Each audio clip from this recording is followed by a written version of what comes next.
Coming up on this week's show, how European soccer is taking over soccer in the USA. Soccer fans in the United States celebrate the return of the Scottish League. More NWSL games are coming to CBS. Is Tottenham's new documentary all or nothing? Plus, we have letters from you listeners in our mailbag section.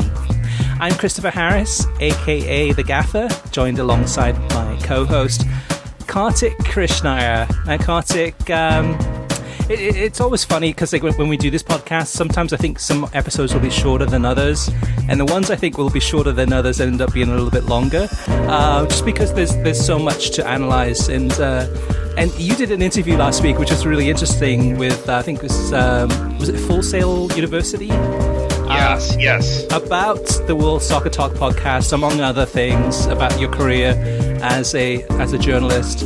And you talked about, we didn't think that this podcast would have so much to talk about. When we changed formats, it was kind of really, about 3 years ago, it was really to focus on a niche, which was, we've been talking about it for years anyway, kind of offline, which was talking about analysing the game, actually analysing the broadcasts of the game, the production of the game, the commentaries of the game, talking about who had which rights, talking about Fox versus ESPN and those types of things. And it ended up being that we, every single episode, even those episodes that we think we don't have much to talk about, there is so much details. And actually, even in the news segment, you'll see how much news there is just this week alone.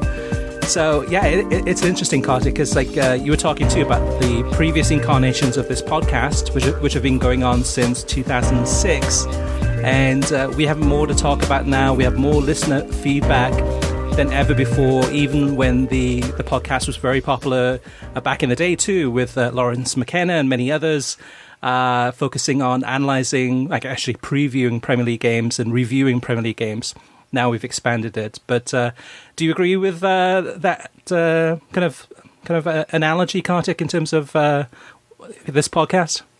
Yeah, no, as I said in that interview, and by the way, apologies to the viewers. My niece is in Broward County schools where we live have not reopened their buildings, right? So every public school student in this school district, which is the 6th largest school district in the country, by the way, is in virtual school. So I had intended to shoot the video where I normally shoot videos and could not. So I ended up being on my bed in my bedroom. So I apologize to viewers for that.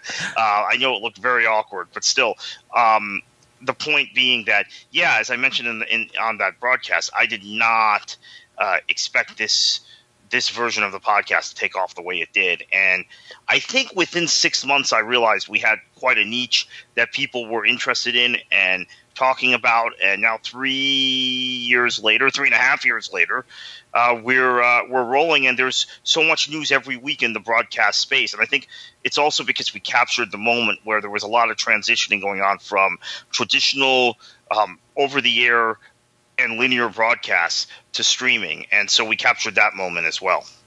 Yeah, and it's one of those things that we've captured the moment, but actually that moment is happening and changing so quickly now. It's week by week, things change. And that's one of the reasons for World Soccer Talk.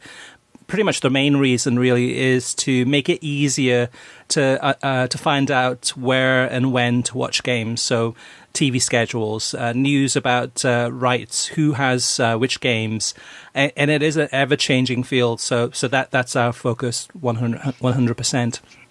Now, speaking of our focus, Kartik, in terms of what we've been watching from this past week, not a lot of games on. There are quite a few in different leagues, but what was your favourite match from this past week that you saw? Well, I watched a grand total of 0 minutes of men's football this week, so it has to be a women's game. Of the women's games, I guess I'll pick the Champions League final, the UEFA Champions League final, which Lyon won again, which is highly predictable. But I think Wolfsburg had some extraordinary moments in the match. Pop was very good. She had a great game, and I think there were moments in that match where particularly in the second half, where I thought Wolfsburg were going to equalize. And a treat to have the Women's Champions League. Look, this has been a roller coaster tournament for American viewers, and it was on All Access this summer. Hopefully, CBS, with their commitment to UEFA men's tournaments, will continue to show us the women's tournament. Yes, Leon wins every year. I know that can be the obvious critique, which is the same sort of critique we can have in the men's tournament, that it's the same teams winning every year, right? They just hand the trophy off to one another. But I think the quality of women's football is growing, and the stature of the tournament is growing, and we're seeing more and more players go from NWSL to European leagues. So I think it's going to be a more interesting Champions League this season than it's been the last few. Yeah, I caught a few minutes of that game, actually. I was hoping to watch more of it, the Chelsea-Man City FA Community Shield game that was on ESPN+. Yeah. And I kept on getting pulled away because I had some relatives over, so I wasn't able to actually dedicate the time to watch that game. But I did watch the men's final, which was the FA Community Shield between Arsenal and Liverpool. And to me, this was my favourite game of the week. Going into it, I didn't expect both teams to have such full-strength squads, pretty much. I was expecting youth players, and that was about it.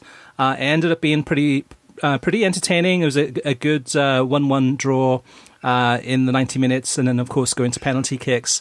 Martin Tyler and Stuart Robson on the call, so you can't go wrong there. Arsenal defending much, much better under Mikel Arteta than they were under Unai Emery, and Liverpool looked short of ideas up front. It was, I think, really, in many ways, oftentimes, Kartik, I don't know about you, but oftentimes when I'm doing my predictions for the Premier League season, so whether it's who's going to finish top, who's going to get relegated, and also at fantasy football, oftentimes I wait to the FA Community Shield before I go ahead and make my decision. Oftentimes, too, it's based on pre-season friendlies and watching closely and seeing which teams are doing well and which players. And based on the FA Community Shield, I often make a lot of decisions. I would look at this and think, okay, Liverpool is going to struggle to try to win the Premier League next season. But, of course, you can't base that on one game. But nevertheless, I enjoyed it. I thought it was a good game. And it was great that ESPN Plus had essentially the double header of the FA Women's Community Shield followed by the Men's Community Shield. So in terms of some of the other things I've been watching from this past week, I did watch Ligue 1. I watched Strasbourg against Nice, and I turned this one on and was really surprised to have Phil Shane and Ray Hudson on the commentary. I wasn't expecting that at all. The game, Strasbourg looked pretty good, but Nice won this one 2-0. What I do love about Ligue 1 this season is that they've got a new score ticker kind of in the top left corner, and the graphics they have on screen are really, really professional, really good. It's kind of a fluorescent blue color, très bien there. But to me, watching the French league, it's always enjoyable. It's always very watchable. And it's one of those things, again, too, I always have to regret that I can't watch more of it just because usually there's a whole bunch of other leagues on at the same time. And I have to pick and choose, really. But that one I enjoyed. Kartik, did you? I don't think you did, but did you see any of the new documentary, All or Nothing, Tottenham Hotspur, that came out this week on Amazon Prime? No, and in fact, had it not been for people asking me on Twitter, I would not have even known it had come out. So, again, I mean, the only things I watched this week, football-wise, were the Champions League final and the Charity Shield, the Women's Charity Shield. So, no, I haven't watched it. I am not sure I want to watch it when I probably will watch it until the point Pochettino gets sacked. But I don't need hours of Jose Mourinho propaganda. I mean, it's also maybe a mental health issue for me when it comes to Mourinho, and I'm very openly admit that he has an ability to wind me up in a way that no other individual on the planet does. Well, he will definitely, if you did go through and watch the first 3 episodes that are available right now on Amazon Prime, and then they're going to release a new episode every week, he would definitely rile you up. I mean, it's within the first maybe 10 minutes, Pochettino gets sacked or so in the first episode, and then the rest of it is all Jose. Which is what I suspected this documentary was going to be, because I mean, it seemed like a conspiracy theory, but Pochettino was sacked in November, and right away people are thinking maybe this happened because Amazon's doing a documentary to make it a Jose show rather than about the club as a whole, because there were however many months until Pochettino got sacked. That sort of confirms it. I think it's worth watching, though, for whether you're a neutral. If you're a Spurs fan, definitely, for sure. You're probably in the tank with Spurs, whoever you may be, but it's definitely worth watching, and partly for the comedy. Well, it's not really comedy, but it's an interesting insight into some of the players. So watching this, I think learning more about Harry Kane, how he is in the dressing room, kind of, as a captain, what role does he play? What types of things does he say? It's interesting because he treats himself very seriously, that you don't get to feel or understand the personality or character of Harry Kane. He's all about the football, all 100% focused, while some of the other players are more laid back. It's interesting, Kartik, because I think in many ways that this is a puff piece, not as bad as this is LAFC, which was over the top puff piece. But Pravda would be proud of this effort by Tottenham Hotspur. It's really a PR piece for Daniel Levy and Jose, as far as they kind of interviewing them, getting to know what they're thinking, getting a warmer appreciation for both of them. I think it's hard not to walk away and think, oh, okay, well, Daniel Levy's not as bad as what he appears to be. In terms of in the press, this is a guy that, feels, has emotions. Wants the best out of this team, and the same thing for Jose. But I think all of us, and most of us, know Jose. He's like a chameleon. From club to club to club. That at the end of the day, there's a very negative, very aggressive, very pragmatic now way that he plays his teams, and you get a sense of that with Tottenham Hotspur as far as the way they're setting up, the way that they're focused 100% on really kind of containment, on trying to. Rather than go out and win the games, that they're all focused about trying to concede as few goals as possible. So it's, I think it's interesting. It's worth watching. There's nothing controversial in there. There's nothing negative about Spurs.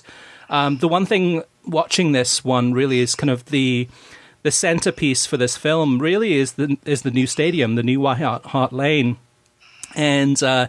Watching each episode, it just reminds me of how much money's been pumped into this brand new stadium. And there you have an empty stadium with not a soul in the place.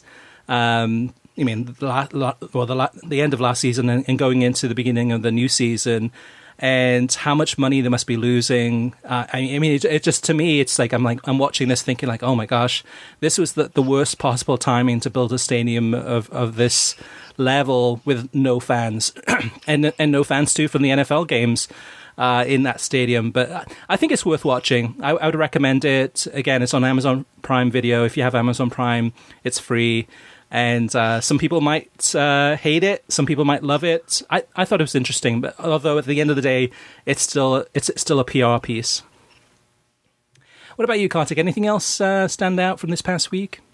No, like I said, I've watched Women's Charity Shield, and I watched the Champions League final, Women's Champions League final, and I went back, and there's still a number of NWSL matches you can find on CBS All Access. So I perused them. I didn't watch entire matches, but I'm getting ready for the NWSL Fall Series by doing a refresher on kind of the middle of the Challenge Cup, which I missed, right? I watched a lot at the beginning, watched a lot at the end, and missed the beginning. So preparing for what is going to be a Mad Dash NWSL season also. So it was all women's football for me this week. That's not a conscious decision. It just sort of happened. I assume it'll flip back this week to more balance with Nations League, which is something we can be a little excited about. I don't get excited about internationals. I think people who listen to this show know that. But I think Nations League is something a little bit different, right? And I kind of liked it last time. I don't want to say I loved it, but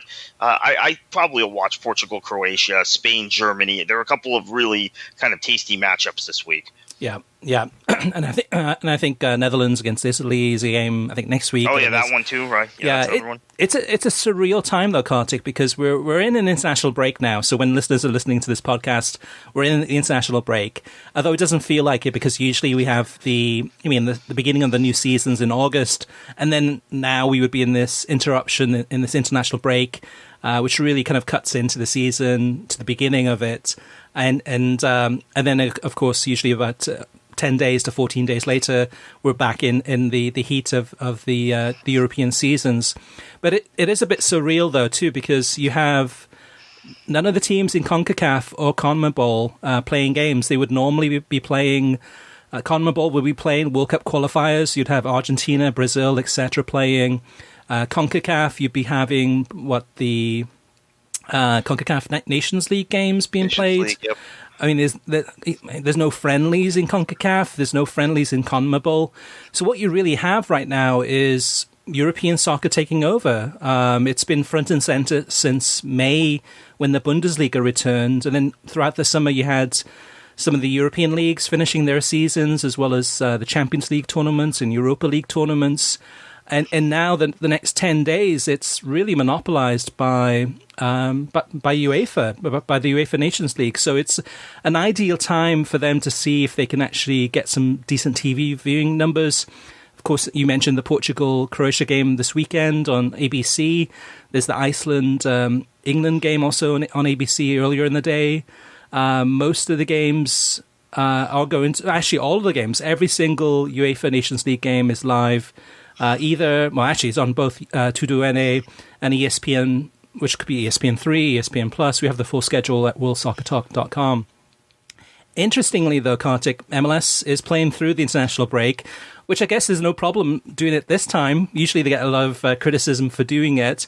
But when most of your players, or actually probably almost the majority of your players, the vast majority of players, are not playing for any national teams because they're not playing in the CONCACAF or CONMEBOL. It's interesting because almost all of the games are on ESPN Plus. So while they're not getting a lot of limelight to national television, they are going through just the crunch of trying to get these games played so they can catch up and have kind of a second phase of the MLS's back season. Kind of the last final phase between September to October until December. Having said that, Kartik, I did watch a couple of games this week from MLS. Both of them involved Miami. Nashville's game last week was on ESPN Plus. This was their very first broadcast of a home game featuring their local crew, which was it was Tony Husband was a commentator, and he was joined by co-commentator Jamie Watson and analyst Laurie Lindsay. And really, really very polished broadcast from Nashville. I was very impressed. To me, it was better than what Fox does on their national TV broadcasts. Really, really good trio there. They did really well. This game I watched on ESPN Plus. And the interesting thing for this one was that before every single Nashville game, there's a guitar solo by a different guitarist. It's part of a sponsorship deal with Gibson Guitars, and with Nashville being Music City, it's apropos. But so for the Nashville-Miami game, before the game, it was video. It wasn't the musician at the stadium, but it was Thin Lizzy's lead guitarist doing a guitar riff. That I thought was I enjoyed that. I thought it was really, really good. And last but not least, Kartik, I watched Atlanta against Miami on Wednesday night, live on FS1. And honestly, this is one of the worst games I've seen in probably years. No quality from either side. It was a stop-start game, just the referees letting the players get away with persistent fouls throughout the game. I mean, it was stops. I mean, it was almost every single player took turns fouling at the opponent player, spreading out the number of fouls, but it was really no redeeming qualities at all from this game. Even John Strong and Stu Holden, who were the commentator and co-commentator, you could tell that they were getting frustrated by this game too, and it was really a poor representation of Major League Soccer. A lot of the criticisms I've had about MLS were kind of true in this game in terms of it being overly physical, quality level being poor. it being unwatchable at times. I persisted throughout the entire game to get to the end, but normally I think if it wasn't Miami, I would have switched it off. But really, really poor look for Major League Soccer. Of course, this is not representative of the entire league as a whole, but when you have FS1 saying, okay, all right, let's get two big teams, let's put Atlanta against Miami, it's going to be entertaining, and when it's the complete opposite, it goes back to what we've been saying for a long, long time, which is that rather than trying to go for the games that will appeal to a national audience, which I'm sure once we see the TV numbers for this one next week, I'm sure it didn't, go for the teams that are actually playing some quality football, the ones that are more exciting. But yeah, this was, for anyone who watched it, it was absolutely awful. All right, Kartik, let's move on to TV streaming news. Yeah, so NWSL has added the NWSL Fall Series, there will be 4 matches on CBS over the air in the month of September, and then there will be 3 matches in the month of October on CBS Sports Network, in addition to matches on All Access. And the matches that are on CBS over the air and on linear television, you can also get on All Access. The matches that are not available via All Access or CBS on the television will be available on Twitch. The fall series runs from this Saturday, September 5th, and it kicks off with Washington versus Sky Blue, Washington Spirit Sky Blue on CBS over the air at 1 p.m. Through October 17th. So kind of another quick dash of soccer, 7 weeks or so of women's soccer between CBS, CBS All Access, CBS Sports Network, and Twitch. Also this week, Chris, the WSL signed a deal with the FAS WSL with NBC Sports. We're going to have 50 matches on this year on NBC networks on NBCSN, starting with Manchester United Chelsea. Big game. We just mentioned Chelsea winning the Charity Shield and looking phenomenal. In fact, if there's a team that maybe can push Lyon this year in Champions League, it might be Chelsea, especially with Sam Kerr, who didn't have the best game in the Community Shield. That game will be at noon on Sunday. It is on tape delay, but Manchester United and Chelsea kicking off the Women's Super League slate on tongue-tied here. Sorry, on NBCSN. Yeah, and it's part of a deal that's for a season long, so it's for the 2020-21 season. A lot of anticipation and excitement for the Women's Super League. Most of the games, though, will be on NBC Sports app and NBCSports.com. So not a lot of them on television, but throughout the season, there might be some opportunities where the schedule lines up perfectly, where there could be a game on, say, NBCSN, and then following that, there could be a Premier League game or vice versa. You mentioned Sunday's game, the Man United game with women. That one's live on NBC Sports app and NBCSports.com at the 9:30 kickoff. And like you said too, Kartik, is going to be on tape delay then on NBCSN, I think around about noon on Sunday. I wonder with this one, Kartik, if it wasn't for CBS and CBS going in with the NWSL and really focusing on that as a priority for them, as well as, of course, UEFA. But if they hadn't gone in on this one, I wonder if NBC would have gone in with the Women's Super League. Was it? Do you think it's some pressure or some them NBC thinking like, well, maybe we should get into this too? Yeah, and also I think the signings of NWSL players into WSL has prompted that. NBC did.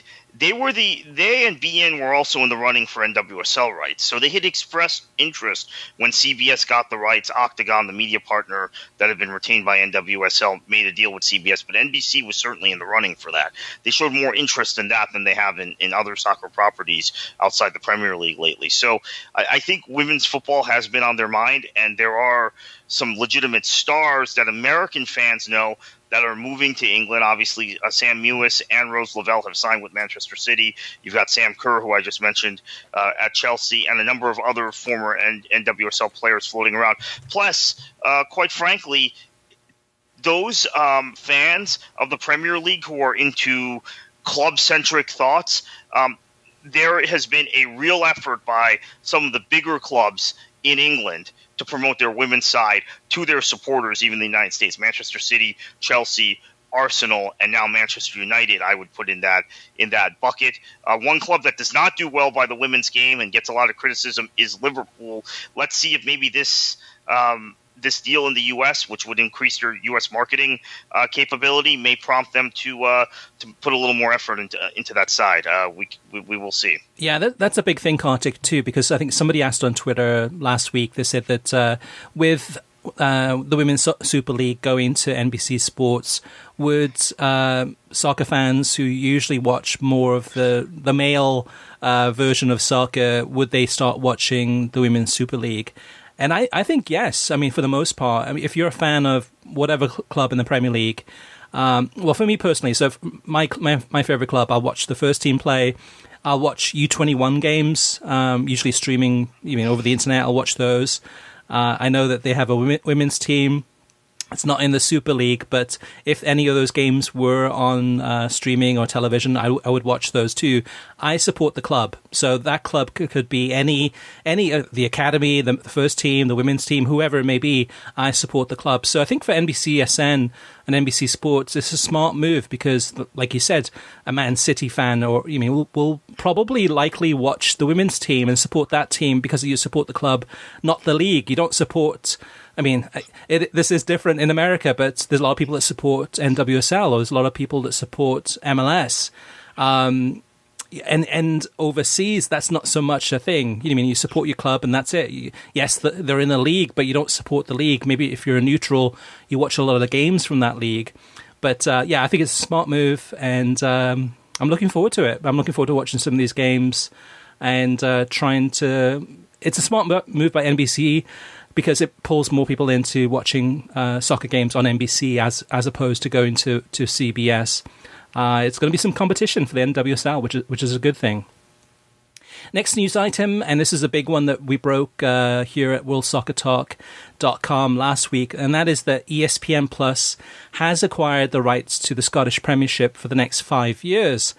This one was a story I had been working on for quite some time, and got a communication from the league that a deal had been signed, and unfortunately not all of the paperwork had been completed by the time of the last weekend's games, so ESPN weren't able to go ahead and broadcast that. But the likelihood is that the games will come back when the Scottish League returns. By that time, ESPN and the Scottish League would have signed all of the final documents, and away we go. I mean, this is something that when I reported this news on worldsoccertalk.com, I was amazed by how many people were excited about this. And again, Kartik, I think a lot of this is people excited about ESPN Plus. This is people that are really happy to have another league on ESPN Plus to follow. And a lot of people on Twitter and social media were talking about, well, which club should I follow? Which club is a club that I can get behind and have as my second club? Is it Hibs? Is it Hearts? Well, not Hearts. This isn't. But is it Hibs, or is it Partick Thistle, or whoever it may be? A lot of excitement, and I was pleasantly surprised by the amount of support for this. Of course, there's a lot of hardcore fans of Celtic, Rangers, Aberdeen, etc. But this is good news, and another pickup by ESPN Plus, and another way to add more value to that streaming service. NISA, which is one of the third divisions in the U.S., they share the space with the USL League One, has signed a deal with beIN Sports for this upcoming season and for the 2020 fall season. NISA becomes the first American soccer property on beIN since the NASL went belly up at the end of the 2017 season. Should mention again that beIN was very interested in NWSL rights. What this does for NISA is it gets NISA on a national platform.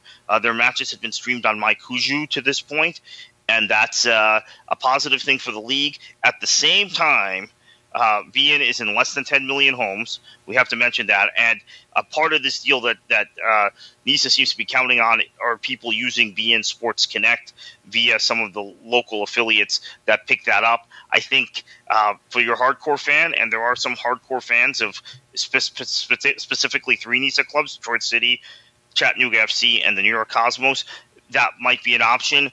For the rest of the people, I don't know that they're going to go to those great lengths to watch this league. So I think it's I don't want to say it's irrelevant, but I don't think it's that huge a deal.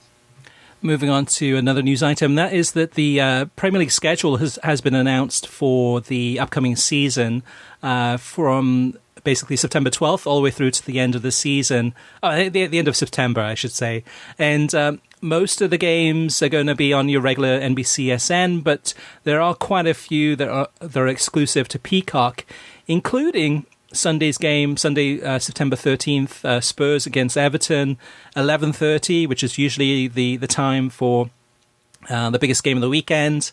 That one was originally on NBCSN, but they changed their mind a day later and switched that one to Peacock. So I think that's something we're going to probably see more and more this season, where some of these big games are going to be on Peacock. Yeah, I should mention it's Peacock Premium, so you have to... Right. If you sign up for the free Peacock or the, I think it's a free Peacock, right? Yeah. You don't get these matches. Exactly. So you need to sign up for the premium package. Exactly. And it's a lot of information to get through. So we put together a Peacock FAQ, which is on the homepage of worldsoccertalk.com, which discusses the 3 different tiers of Peacock and which are the ones that you need to get in order to watch the Premier League games, which is going to be 175 games throughout this entire 2020-21 season. But kicking off on September 12th, the first game is Fulham against Arsenal. That's on NBCSN, followed by West Ham against Newcastle, Crystal Palace against Southampton, and then finishing up on Saturday's games, which is the big one for me, Liverpool at home against Leeds United on NBC and Telemundo. So a lot of excitement, a lot of anticipation for the new season. I'm looking forward to it coming back. It is going to be a big change, though, for a lot of listeners and viewers. So definitely check out the Peacock FAQ, because it's going to be a bigger part of this coming season than ever before, more so than NBC Sports Gold. And if you don't have it, you're going to miss out. You're going to miss out on some big games. With NBC Sports Gold in the past, it was usually the games featuring the smaller clubs. So it was your Burnleys or Watfords or Crystal Palaces. But this season, I think they're going to go ahead, because it's their biggest priority throughout NBC Universal. They will go ahead and pick some of these marquee matches and put those on Peacock. And that's a big, big change. So check that out. Also news this week, too, is that Tim Howard has been announced as the replacement for Kyle Martino as the studio analyst. And this one we hinted at or talked about last week's podcast, where we mentioned Tim Howard, I think, as the first name of somebody that we would anticipate being on the short list. And he's worked at NBC Sports before, of course, back to 2013-14. And most recently, Tim Howard was doing a lot of the analysis in the studio for TNT on BR Football for the Champions League. So mixed reaction among a lot of our listeners and followers and readers about Tim Howard coming back. I think I'll definitely give him a good chance. I think he's... I don't know. It'll be interesting to see how that dynamic has changed, because he fit in pretty well with the TNT crew. The two Robbies and Rebecca, I'm sure that it'll be fine. But it's a different dynamic. I hope he'll do well. He does have some good analysis. In the past, he's been a little bit critical. Usually he's been he's Everton through and through. So when it's Liverpool or some other teams, he lets it go. He just says, "Nah, I don't like this team," or whoever it may be, especially if it's playing against Everton. So maybe they can have a little bit of fun with that. What do you think, Kartik? Are you a Tim Howard fan as an analyst? Yeah, I think he's pretty good. I think he was very razor sharp at times in the TNT studio, but he wasn't there all the time, right? Yeah. Because he was an active player, so they missed out on him. It seems like as much as they had him, and I think we've talked about it repeatedly on this show that TNT studio was that much better when Tim Howard was there. As far as the Everton thing, I mean, Liverpool fans like to complain about this. There were so many ex-Liverpool players in the media. There were so many ex-Liverpool players who were presenters. And the one time there was an Everton guy, Andy Gray is an Everton guy too, but actually there are a number of Andy Hinchcliffe, et cetera. There are a number of guys who've played for Everton or managed Everton that are commentators, but we seem to hear about it more. So I really don't have much time for that. I've heard that about Tim Howard, and I think it's just an outsized influence of Liverpool fans in the media and then Liverpool fans on social media. So it'd be good to have an Everton voice on NBC's broadcasts. Yep, I agree. And Kartik, one more news item before we move on. Yeah, so this weekend, Gio Reyna feature on SC featured Sunday morning. Now, it was supposed to air the previous Sunday, got bumped. I've had a chance to preview this. I think it's a must-watch for any soccer fan in the U.S. There's a lot of things you do know, but a lot of things you may not know about the Reyna family, and also a real neat human interest element to it as ESPN gears up for the Bundesliga season. This is a pretty big deal in terms of ESPN using SportsCenter and their marquee, their flagship program to promote the Bundesliga. Let's hope it's not a one-off. But this Sunday morning, 8 a.m. Eastern Time, set your DVRs, or if you're up, watch it live. You won't regret it. And we will have a preview of this on World Soccer Talk on the website. That's right, yep. As soon as you listen to this podcast, it'll be up there and live. Moving on to TV ratings, not a lot to talk about because most of these games are on streaming, so there aren't that many games on television. But we will have the full list of the TV ratings at worldsoccertalk.com.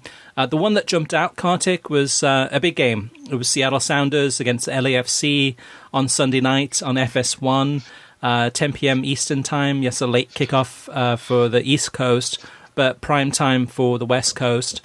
A team, Seattle, that has a lot of supporters nationwide. LAFC last season especially was on fire. So a lot of interest in this game, you would imagine. The TV ratings, it tells a different story. 117,000 people watched this game live on FS1, which is absolutely abysmal. That's an awful number. In comparison, there was ESPN on last Saturday, had a high school football game on television. It was from noon to 2 p.m. Eastern on a Saturday. Trinity Christian against Knoxville Catholic School. Two teams I've never heard anything about. I'm not a big fan of high school football. 358,000 people watched this one. And Kartik, I think in many ways, there's nothing positive you can say about these numbers from MLS, but and we've gone on about this for so long. One thing is that the ball is round. The author of that, David, what's his last name? Goldblatt. David Goldblatt. So I'm reading one of his actually in the ball is round. It talks about. Actually, I was reading it last night. There's a chapter that talks about how football. Basically association football, soccer, how it did its journey around the world. So Australia, India, United States, and grew in popularity. But how the countries outside of the UK felt a really nationalistic viewpoint. They didn't want to be tied to the UK. They didn't want to be tied to Great Britain. They wanted to have their own identity. And the identity part of it is a big factor because in Australia, they went ahead and invented Australian rules football, which is it's kind of a cross between a little bit of soccer, but mostly rugby, but then also quite a lot different and exciting to watch but no doubt. In America, it was American football, gridiron football, which came out of kind of, again, a mixture of soccer and rugby. And then they looked at that at Harvard and did the Harvard rules and changed it to make it where you had what is very much like modern day American football. And it made me think about how, in many ways, the nationalistic point of view from the United States, where American football is our sport. I'm an American citizen, as you are, Kartik. We're American, and as are many of our listeners. But I mean, Americans are very patriotic about football. It's their sport. American football it's their sport, and soccer still is looked at as being a foreigner sport. It's looked at as kind of being lower down in the priority of things. And yes, of course, there's other factors about kind of the level of play in MLS and how the U.S. men's national team is doing and not qualifying for World Cups, and how bad Fox is as presenting the sport, and so on and so forth. But at the end of the day, the chances of soccer becoming a massive sport in this country are almost, it's not going to happen, Kartik, right? Yeah, and the one thing I'm really concerned about and is that, and we need to track this as the years go on with TUDN and Telemundo. One thing I'm very concerned about is second and third generation Hispanics, Latinos, whose parents have a love of football, many of whom are Mexican Americans and support their clubs from Mexico, that might begin to drop off. And they get indoctrinated in the American football culture, particularly with a lot of them in Texas and Florida, where American football is king, or get indoctrinated into whatever other American sport and leave soccer behind. So that's something I'm watching, because that is effectively what happened with the European immigration in the 19-teens and 1920s. I mean, there was particularly among Scottish immigrants and Italian immigrants, still a love of football that eventually, in order to integrate themselves in American society, particularly Italian Americans, they picked up baseball. And I'm not judging it one way or another, but from a perspective of this sport, that's a concern I have about second and third generation Latinos, because talking to some of them, they're just not as interested in the sport as their parents. Now, we haven't seen a drop off in ratings for Liga MX or anything else yet on TUDN or Telemundo, but that might come with time. So it is something I'm concerned about, and I'm not sure that this becomes anything more than a niche sport, except during the World Cup. There are people who feel like they can turn on and turn off the World Cup and maybe the Euros and Copa America and not pay attention to anything in between. So that also goes to the short attention span of American fans for sports beyond American football. If you'll notice, that same short attention span applies to college basketball, it applies to golf, it applies to tennis, it sometimes even applies to the NBA and NHL, where people only watch the playoffs. So that's kind of the world we're in. It is an American football-centric, dominated world here in the United States. And by the way, in Australia, the sport is having similar issues because of the competition with domestic sports. And also, and this is something I have to point out, and I know a lot of people listening to this podcast will get very angry about this, the influence of the Premier League on English-speaking countries throughout the world, and Jonathan Wilson talked about this not that long ago, has really hurt domestic leagues. I think Australia is probably at the very top of that list, where and I would put MLS on that list too, but not quite as high as the A-League, and maybe the league is in Malaysia, the league's in India, these places where English is widely spoken. There's been kind of a drop-off in interest in domestic football as the Premier League has become more widely available because of the common language. That actually leads into, Kartik, I'm sure you saw this, that the DOJ this week, the U.S. Department of Justice, warning FIFA, saying that they could be practicing antitrust laws or breaking antitrust laws. Violating it because of stopping La Liga, as one example, or clubs from Ecuador playing games, league games in the United States, and MLS pushing back, saying no, and US Soccer pushing back, saying no, this is our jurisdiction.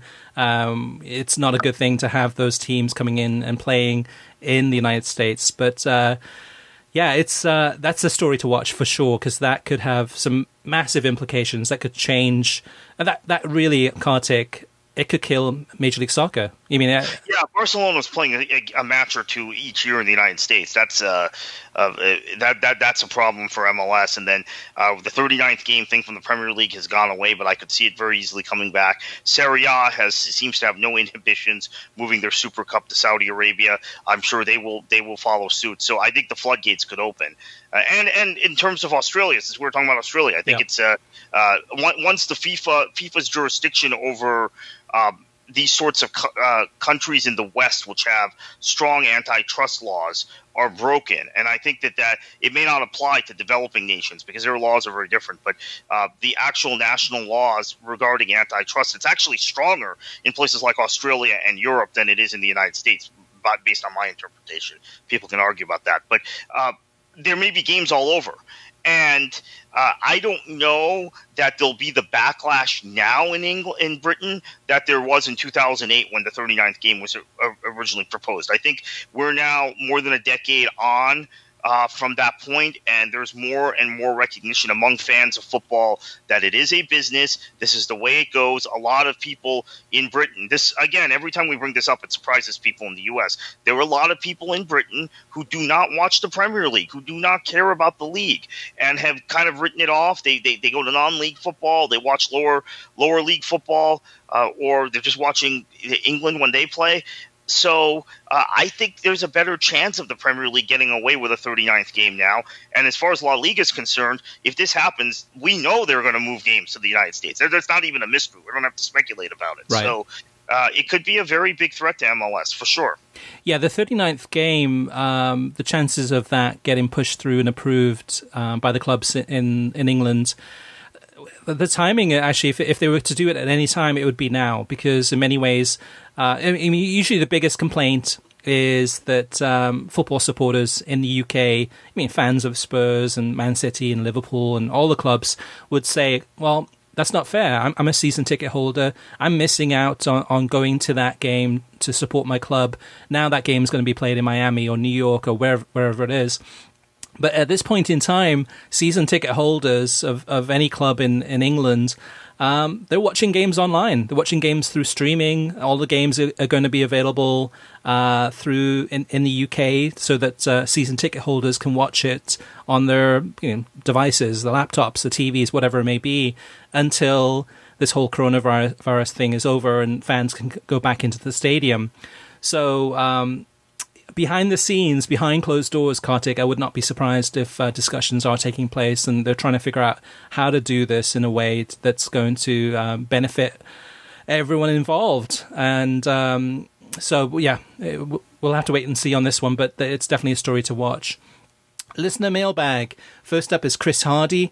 A better question is, would Messi kill beIN Sports? No way Comcast or AT&T will get beIN Sports back with no Messi or Ronaldo.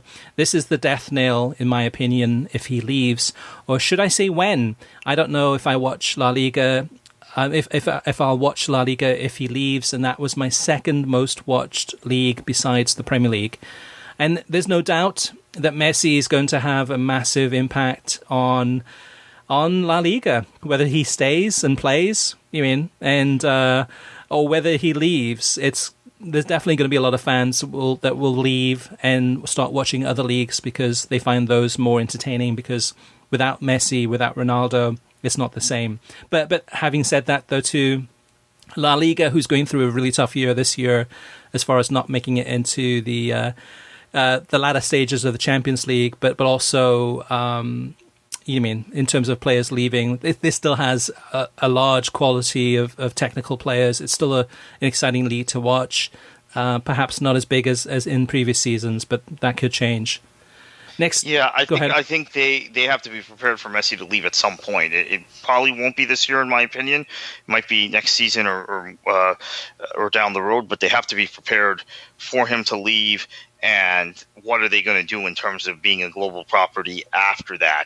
They don't do a very good job of promoting their up-and-coming stars, and we see some of them, like Rodrigo this week, move from Valencia to Leeds. So a lot of them leave the league at a young age. The Bundesliga, by contrast, pumps out, and you get these same emails, Chris, that I do, basically once a week, a feature to the media in the U.S. on emerging young Bundesliga talent. And it's not just Americans that they're highlighting. Yes, they've highlighted Weston McKennie and Tyler Adams for good reason, but we get features on all these players that are coming up in the Bundesliga, regardless of nationality, which is a big promotion for the league, right? Mm-hmm. Which La Liga doesn't do things like that in this country that I can see. You don't. I mean, those players are there, but you don't get that as much of a focus. I agree, and it probably partly that is beIN Sports. I mean, you have a broadcaster that is not as good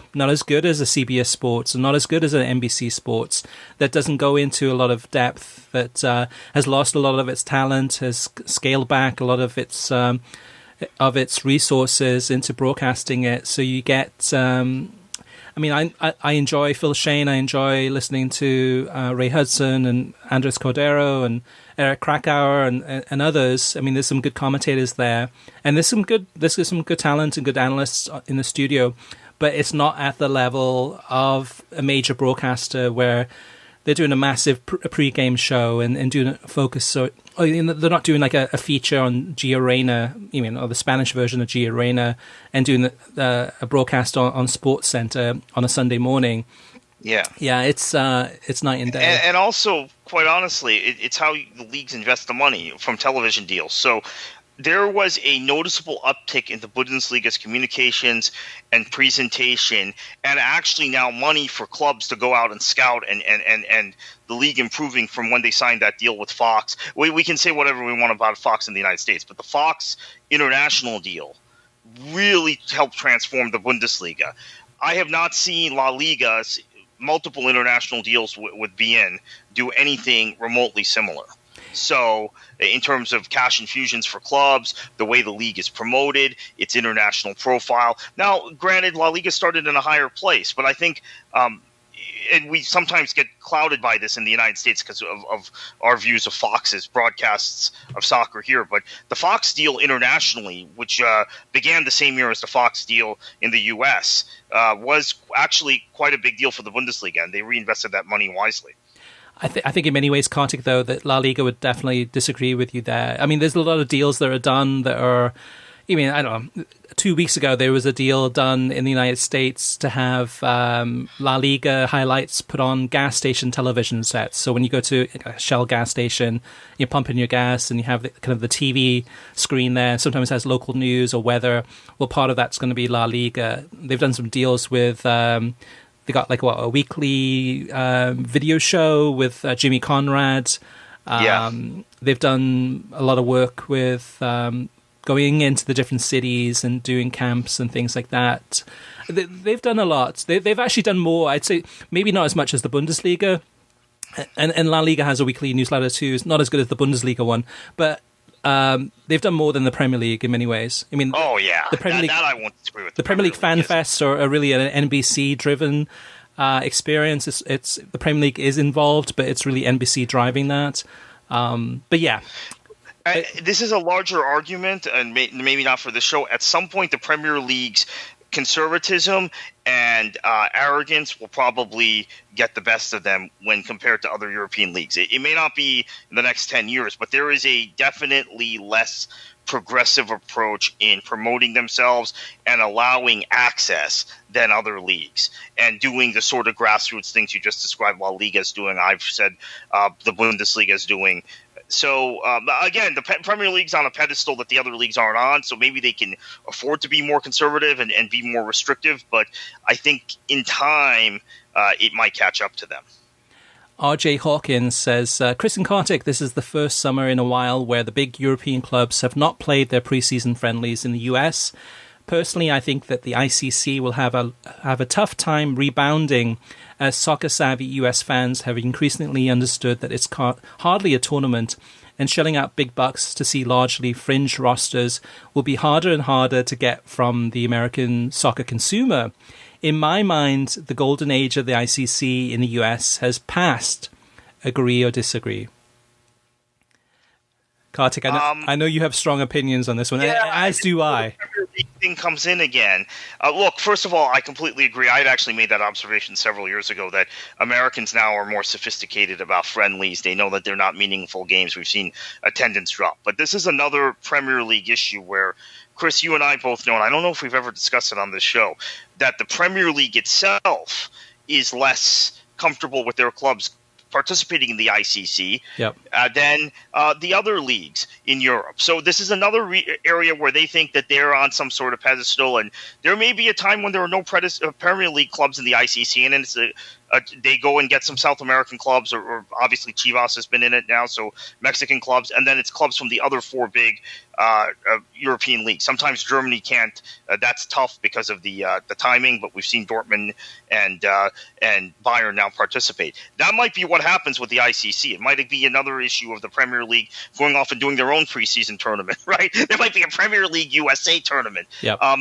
I think the ICC has kind of an uncertain future. However, I think Relevant and Charlie Stoltano are really smart. They know this.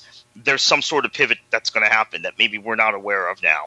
And I don't know if it means they partner with UEFA to do something semi-official or official here in the States and in Asia, or if they get more involved with La Liga, doing an exclusive La Liga thing here. They have a deal with La Liga, as we know. That's part of what's prompted this DOJ decision. So I think the current ICC may have run its course, Chris. I know you may disagree. However, I would bet on Relevant pivoting and creating something maybe more exciting in the future. Wow, I actually agree with you there, Kartik. I think in many ways that, and oftentimes this complaint is mentioned about American consumers, soccer-savvy US fans, are not going to be paying, the ticket fees and going to the games as much as before. People have been saying that about ICC for the last 5 to 7 years, and every year that they come back, usually the attendance numbers are about that same level. Or there's some games that are over 100,000 fans or 80,000 fans. And I don't think to me, it's condescending. Oftentimes, it's people wanting just to see their club in action. So if it's Man City against Liverpool at Yankee Stadium, I think most fans in the United States are savvy. They know that it's not going to be Mo Salah, and it's not going to be a full-strength Liverpool side. There will be a lot of, youth players or fringe players there. Same thing with Man City. It's been played, and again, it's played on a baseball field. You're not expecting much, but people will pay money to see that because they're fans of Liverpool or Man City, or they're neutral fans that enjoy watching the Premier League. And I think, yes, the ICC has been impacted. A lot of it is as far as it's been a busy summer. Last summer was a busy one with a whole bunch of tournaments played. This next summer, 2021, you've got Copa America, you got the Euros, you got the Olympics, and the Gold Cup. And then probably one or two other tournaments being played too that I forgot about. But every single summer, it's become really congested. Now, I think that the golden age of the ICC in the US has passed in its current format, but I see it evolving, and the evolution, it really is that ICC, they want to make that a World Super League. They want to have teams playing in the United States. They want to have the Barcelona against Girona, or the 39th game, Liverpool against, Burnley, whoever it may be, playing at Giant Stadium. They want to have that to be more of kind of a stepping stone to a Super League, having some games played in the United States. And that's I see as the evolution, and that I see as a bigger opportunity. Whether or not it'll happen, that's a whole other story, but that's their goal. That's what they're heading towards, and they may achieve it. And I think that, to me, ICC always gets a bad rap, but the proof is in the pudding. When you look at the TV, viewing numbers are decent, but they look at the number of tickets sold. It's bigger than most MLS games. Yeah, I think again, the thing that's going to be really interesting to see is how also club competitions evolve in this space. We haven't talked much about it, but 2021 was supposed to be the year of that the new FIFA Club World Cup debuted.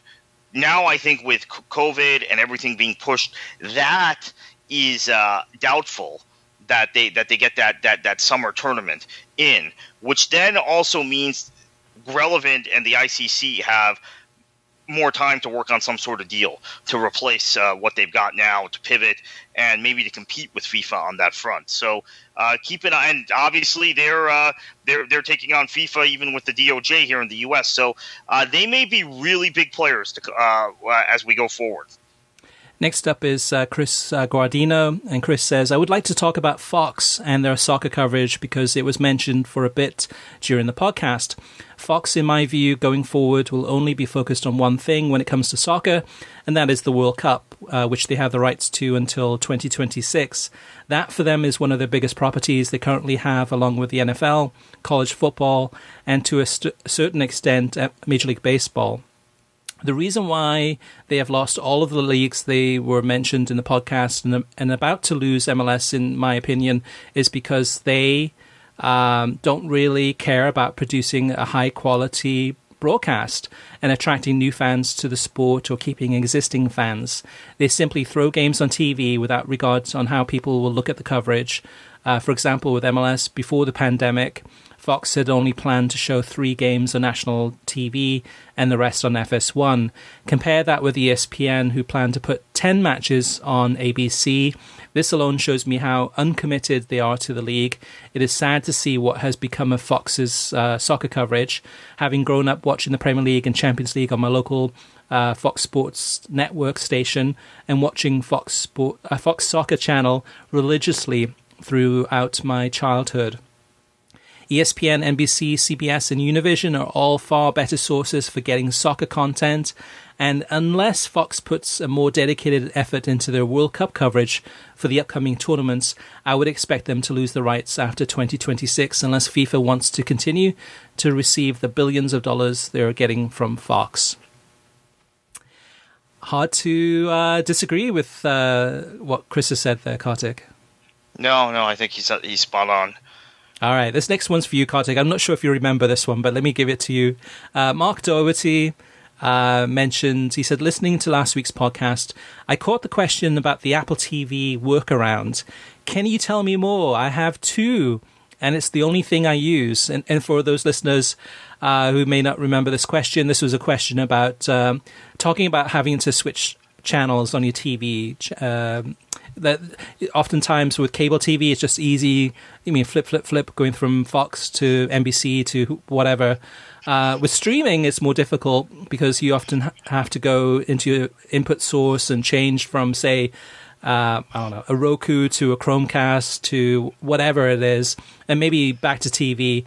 But the one thing is that with Apple TV, they make it a lot easier where within the app itself, you can go from app to app pretty seamlessly.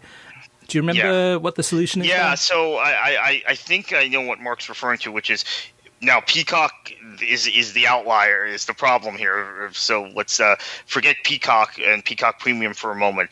But if you have CBS All Access, you have ESPN Plus, you have BR Live may not be relevant anymore. But let's say you have those things. You can flip back and forth between apps and therefore matches. And then in the ESPN Plus app, which I did not realize until our listeners pointed it out many, many weeks ago when I was complaining about not being able to switch from championship matches to Serie A matches, there is a workaround which allows you to watch multiple matches within the ESPN Plus, the ESPN app and ESPN Plus on Apple TV at once.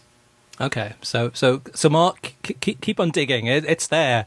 I have an Apple TV, but I don't use it that much. It's in a different room, but it is possible. So any listeners, if you have more tips for Mark about how to do this seamlessly, or any other tips or tricks, let us know. The other thing with Apple TV is that it is also very easy to go back with Apple TV and access the archives, which I guess you can do on your laptop too, and access the archives on ESPN Plus and CBS All Access and watch old matches.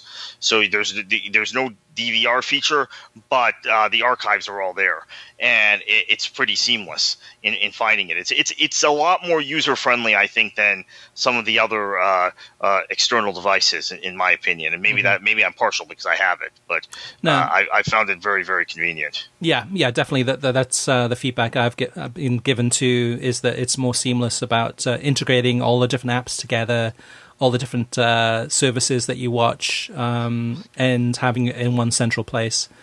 Last but not least, Shane Rowe says, I like what Ajax are doing by launching its own YouTube series with in-depth interviews and training sessions. it's very innovative for a club to invest in direct media. Do you think more clubs will follow suit? Yeah, so I was on a conference call on another project I'm working on, soccer project, earlier in the week, talking about the Ajax channel specifically. So thank you for the question, Shane. It's perfect timing. The thing that's really interesting about what Ajax is doing on YouTube is that they're giving these behind-the-scenes looks at what happens during the week. So instead of having to wait for a year to watch this Jose Mourinho documentary on Amazon, you're getting some training footage, you're getting some behind-the-scenes kind of classroom footage also. So actually the call I was on was talking about, well, when more clubs do this, is there a demand for this in the United States? I think there is. I want to see how the Ajax thing is received in general, but I think there's definitely some market for it. So great question, Shane, and funnily enough, or ironically enough, it's something that's been on my mind this week. Yeah, and Shane's question about, do you think more clubs will follow suit? I think a lot of it depends on within each club as far as resources and personnel that are available to do that. I'm sure we know that Arsenal had massive layoffs. I'm sure within a lot of soccer clubs around the world, they've done the same thing too, and kind of laid off a lot of personnel that some of them could be in a video department or a marketing department, etc., or communications, etc. For me personally, my club, so Swansea City, I subscribe to their YouTube channel, and they do a great job of providing everything from interviews, classic matches, and some other content that I like. I enjoy watching. It's informative. It gives me a better appreciation for some of the players and the people behind the scenes. It's probably not as good, I'm sure, as Ajax's one, I'm sure, as far as how in-depth it is.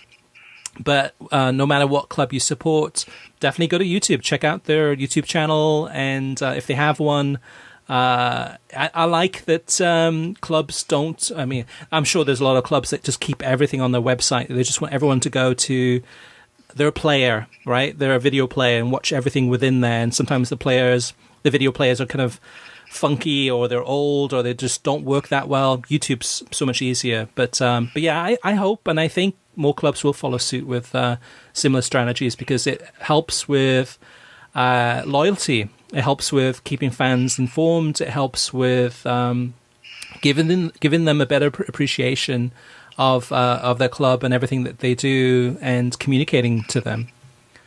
All right, listeners, we want you to have your say. You can always reach us via email through web at worldsoccertalk.com, as well as facebook.com/worldsoccertalk, and on Twitter at worldsoccertalk. Plus, of course, you can post your comments on worldsoccertalk.com. I know that some of you have some thoughts or observations or ideas or questions, and you're like, should I go ahead and send them to us? Go ahead and send them to us. We'd love to hear from you, and we will definitely read those out on the next episode. So we'll really appreciate everything that you do as far as interacting with us. Don't forget, you can also listen to the World Soccer Talk podcast every week on your favorite assistant, whether it's Google Home or the Mini Google, the Nest, and Alexa.